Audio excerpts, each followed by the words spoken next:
Assalomu alaykum YouTube kanalim. Bugun sizlar bilan katalizator datchikni ishlash prinsipini o'rganib chiqamiz. Katalizator Nexus'niki ko'rishlar mumkin. Nexus katalizator datchik. Hop, bu yerda 4 ta provod bor, simlari bor. Ikkita qora, bu nagrevatel 12 voltga istaydi. Uni qizitadi. Uni qizitishdan maqsad uni ichida keramik element bor. Keramik element qiziganda kimyoviy jarayon orqali o'zidan elektr energiya ishlab chiqaradi. Elektr energiya juda ham kichkina quvvatda, faqat u nima datchik hisobiga bu ishlatilmaydi. Energiya faqat sensor sifatida ishlab chiqariladi. Xo'p, ishlash prinsipi. Ikkita mashina zavod bo'lganda ikkita qora simga 12 volt keladi. 12 volt mashina qizigancha bu ham qiziydi. Qizigandan keyin o'sha bu tomondagi gulishtilga qotgan joydan ichidan o'sha yongan gazlar o'tadi. Yongan gaz o'tganda o'sha teshiklar orqali yongan gazni tarkibini o'rganadi. Qancha tarkibida kislorod bor, qancha yoqilg'i bor. Va asosan yoqilg'ini sezadigan o'sha nima datchik hisoblanadi. Qancha yoqilg'i havoga uchib ketyapti, shuni sezadi. Mana bu qizib turibdi, 600 gradusda qiziydi. 600 gradus, 650 gradusda qizib turganda o'sha yerdan teshiklardan o'sha yonmagan yoqilg'i o'tganda yoqilg'ini sezadi. Yoqilg'ini sezgandan keyin yonmagan yoqilg'i gazlarni, любой gaz yongandan keyin mana shu ikkita ko'k bilan oq signaliga kuchlanish bo'ladi. Kuchlanish ya'ni o'sha 0.6 dan 0.1 dan 0.9 voltgacha millivolt. Yana anaqa qilmaydi. 0.1 dan 0.9 millivoltgacha boradi. Shunda bu kompyuter uni agar 0.9 volt borsa, 0.9 volt bu yerda juda ham katta yonmagan yoqilg'i o'tayotganini anglatadi agar 0.9 bo'lsa. Agar 0.1 bo'lsa, bu yerda deyarli yoqilg'i o'tmayotganini, hamma yoqilg'i yonib ketayotgan yoki boshqa bir sabab borligini ko'rsatadi. Xo'p, davom etamiz. Mana lambdazon datchigimizni qizdiryapmiz. 480 gradus maksimum, 480 достаточно yetarli. Xo'p, bizga zajgalka kerak bo'ladi. Buni aniqlash uchun multimetrimiz 0 deb ko'rsatyapti. Multimetrimizni 20 volt diapazonga qo'yamiz. Xo'p, datchikdan chiqqan o'sha ichkarida mana bu yerda oqni uchi bor. Ikkita qoraga tegmaymiz, shu ko'k bilan oqni datchik tomonidan kelganiga multimetrda nimalarni 2 uchini chupini tekkizamiz. Hop, birinchi datchik tomonidan kelgani qoraga ahamiyat bermaymiz, qora ichkariga kirib ketgan. Qora bunga ulangan, mana bu ko'k. Bu ko'k buni ichkaridagi ko'kdan bu yerda ulangan orasi. Qoraga qildirgan maqmaydi. Hop, ulaymiz.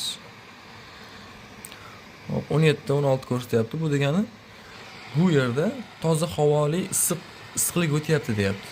Mana 27-28. Bu yerda toza issiq havo o'tyapti degan ma'noni bildiradi. Nechiga ham chiqib 33 ga. Agar mana shunday tursa, o'sha katalizator mashinada turganda shu 36 da yoki 28 kuchlanish bersa, benzin rasxodi kattarib ketadi. Nima uchun?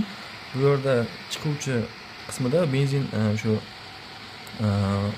yonmagan gaz yo'q degan ma'noni biladi, kam degan ma'noni biladi. Endi mana 46 ga chiqyapti, o'sha normaga yaqinlashyapti.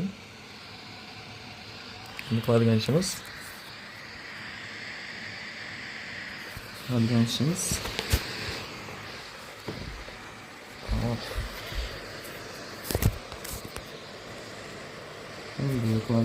zajgalkani olamiz. Zajgalkani olib, ozgina bunga gaz aralashtiramiz. Yonmagan gaz. O'ziga yoqmaymiz, ozoqdan yonmagan gaz bilan beramiz.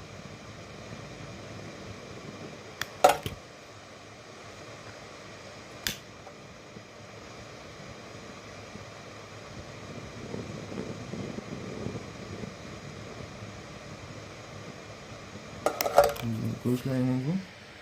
0.9 ga chiqdi, 0.8 Hozir 1 ga ham chiqib tushdi. Mana yana qaytyapti.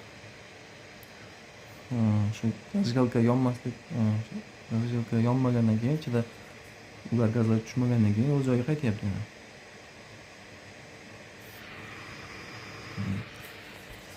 Hop yana zajgalka yoqib ko'ramiz. O'zini yana toza havo o'tyapti degan nimaga o'tdi. Qaramiz. Mana yana toza havo o'tyapti deyapti. Zajgalkani yana yoqib ko'raman. Zajgalkani tutaman.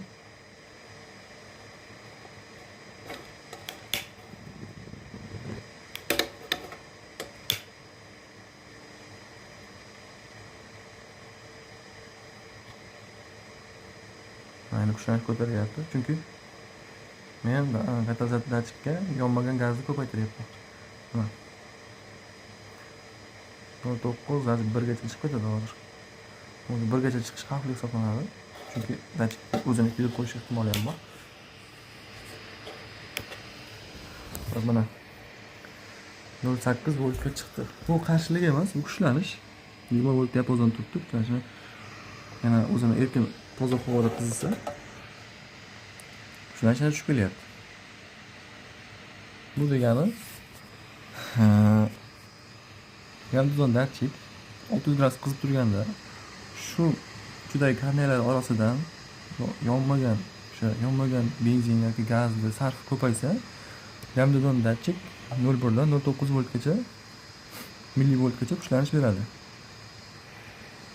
Bu qarshilik emas. Katalizator Nexus 3 da katalizator yechib olingan. O'sha katalizator yechish mashhur bo'lgan vaqt yechib olingan. Datchik Nexus 3 da topливо расход oshib ketgan. Bunga to'g'ri boshqa sabablar ham bor. Va datchik окружение shu haroratni o'lchovchi, keyin kollektordagi bosimini ham sarf anaqasi, bosimi bunga rol o'ynaydi. Lekin asosiy hozir bu yerda qilayotgan muammo shu katalizator 0.3, 0.2, 0.1 uzog'i 0.4 voltgacha kuchlanish o'ynayapti. Har xil kuchlanishda o'ynayapti. Shu sababdan benzin sarfi oshib ketgan.